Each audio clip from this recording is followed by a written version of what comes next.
What is rockin' and rollin', you papayas? This is OBB, the diecast news guy, and welcome everybody to another F1 Bburago diecast review that I know you guys have been waiting for this one for quite a while, but I think this is probably now the right time to review it.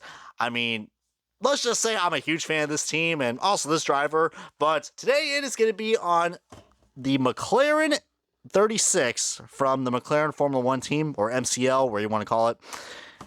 As long as it has papaya on it, you know it is a McLaren. This is Lando Norris's Australian Grand Prix McLaren F1 diecast that I picked up at my Walmart.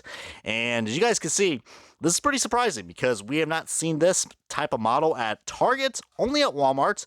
As you can see, I'm really liking this box design. I mean, look at that front end of the McLaren 36, man. It looks really nice. I'm not liking that big sticker on the back. Kind of makes it look a little cheap. But if you guys have watched all my other Bburago diecasts, then this is one I'm definitely going to be praising a lot because for $10, I have to admit, I am liking what they're giving for us, even though Bburago is known as a more budget-friendly option. But there are some problems that I have noticed on this car that you can probably see right away that we're going to get to in a second. As let's go ahead and start the unboxing, the official diecast review of the Lando Norris 2022 Australian Grand Prix McLaren F1 car. And alrighty, folks, we got this diecast out of its box, and yeah, dude, as you can see, the big thing right off the bat is, whoa, it looks like we got ourselves a loose rear wing, so, yeah, that's definitely something that I would probably keep an eye out on. As you can see, that's mostly plastic, so I'm sure that's going to get it in and kind of give you guys a good giveaway. I mean, you can definitely tell by looking at this car. Doesn't look like the best quality. You can see we got like a matte finish, and on top it's glossy plastic right here. So I know people will be like, wow, this is probably the cheapest car I've seen for the Bburagos, because the other ones have looked cool. We've seen the Ferraris and the Red Bull and the Mercedes. But yeah, this one, I will have to admit, doesn't look the best, but I think we should be thankful. I mean, just look at that paint job, man. As much as I like what we're getting for $10, pretty sloppy. As you can see, not really symmetrical in any way, shape, or form. As you can say, someone definitely was not a pro at fixing that. I know, bad pun with the FX Pro logo right there. But, and the papaya orange is really inconsistent. As you see, plastic wing clearly looks like that. I mean, definitely when you see this car in person, you will see it. Even in much more better lighting, like what I'm showing you, you will definitely see the difference. But still some nice details. With how the curvatures of this car looks. It looks very familiar. It looks, I don't know, it seems like McLaren was kind of going with the same body style as the freaking Mercedes, from what I noticed. Probably could have showed you guys a comparison of that, but you can see, I thought that was the Amazon smile for a sec, but no, that's just the curvature for the front wing. But of course, probably the most tackiest and wackiest thing I've seen on an F1 car are the Google Chrome rims, which, gotta admit, well, let's just do this just for the ASMR or whatever, so, yeah, look at that. Doesn't that look pretty subliminal? Looks like a pinwheel. It's like, all right, well, Lando Norris finally win a race. We'll get on to that in a second, but man, dude, I will have to admit, even though this ain't the most best quality built car, still looks pretty nice. I mean, some nice fine details. You see even even those mirrors, I will have to admit, they do not really look the best. It looks like they're just, I don't know, it looks like it, all right, that was going to be all one piece, but they are plastic. So majority of this car is plastic with some metal to it, but the big thing is the papaya orange. It has like a glitter to it.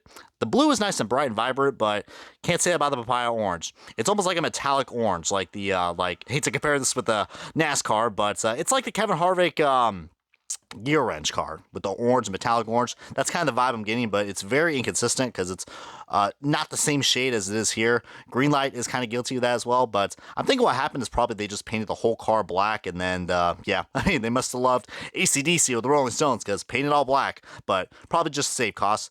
But it seems like I might be trashing about this, but I should be praising it because this is the first time I've ever got a McLaren car. And, I am a huge fan. I mean, it started off being a Daniel Ricciardo fan, but of course that only ended well with them just getting that one win and Monza of 2021. But for our friend Lando Norris, how many times this guy got to finish second until he finally gets something rocking and rolling? And what's even weirder, I mean, I feel like that first win for Lando is coming. He just has to find that confidence, and as I'm trying to pop that rear wing back together, goddamn. So definitely cheap, but still is nice, and these things have been selling well. But back to what I was trying to say about Lando Norris, as we're looking at the fine details on this, look at all those holes on that rim. But feel like that's what she said joke. But we got the, I believe these are supposed to be the soft tires, if I'm not mistaken, because the hard ones are the white ones, and the medium compounds are yellow. But Lando Norris has finished like second 5 times, and 4 of them have happened this year. So, and McLaren's got some speed. I mean, with the new, I think like the McLaren 10 or the McLaren 30 that came out this year. I'm not really quite familiar with the names because I'm still kind of a new F1 fan. Well, I've been watching F1 for a while, but just I don't really watch it as much because, you know, it's mostly the Red Bull show or Max Verstappen show. Let's just say that. So I like some variety when it comes to drivers winning races. So, yeah, but, you know, I'm starting to get back into F1 because of having diecast out. Like, boy, don't we live in a strange time where we're seeing more F1 cars being sold at Target and Walmart than what we're seeing with NASCARs. Like, isn't that weird, man? But especially when I'm in Florida, I mean, heck, home in the Miami Grand Prix, am I right? Yeah. Who actually gets excited about those things? But as we're getting so off topic, man, some of these sponsors are going to look quite familiar, especially if you guys are familiar with the livery setup from the Aero McLaren IndyCar team, which I could probably showcase all those die-cast in my background, but this is definitely going to go well with the collection. Still got to find the Daniel Ricciardo car, but out of all the ones that were released for Bburago, this one has been selling. It has been selling. I know people are going to be like, all right, 2 giveaways they don't like about this. Of course, I've already said it with the paint, but there's no driver helmet inside, which would look pretty cool with the bright yellow and with the T-bar on top. Would match quite well because Lando Norris's helmet is yellow and does look pretty badass. Or, sorry, Dayglow yellow.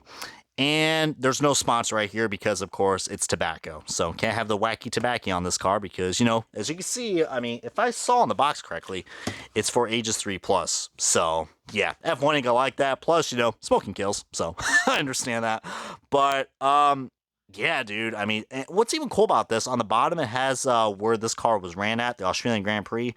I believe both him and his teammate at the time, Daniel Ricciardo, remember that duo that we had? Comment below if you guys are more of a Lando and Ricciardo fan or more of a, what's going on right now with the current lineup that we got with Oscar Piastri and Lando Norris. I think what they got is working now. I mean, especially Piastri, I kind of feel he's probably going to win a race before Lando, which sucks because Lando has been in this team since the beginning when they went through so many rebuilds.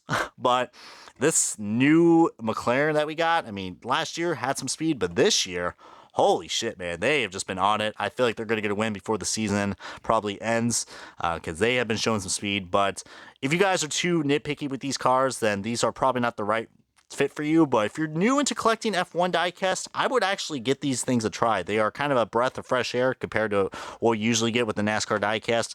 But plus rubber tires and more of a metal chassis, but really nice detail. Even though some parts are plastic and it feels like a resin model, but you can see there's even carbon fiber detail on the underwing, which looks pretty nice. You see all those lines right there? Yeah, it's got texture, my friends. But that is going to wrap up this diecast review, the Bburago diecast review of the Lando Norris 2022 MCL or McLaren 36 for the McLaren Formula 1 team. Comment, subscribe, this has been OBB, and yeah, McLaren, y'all.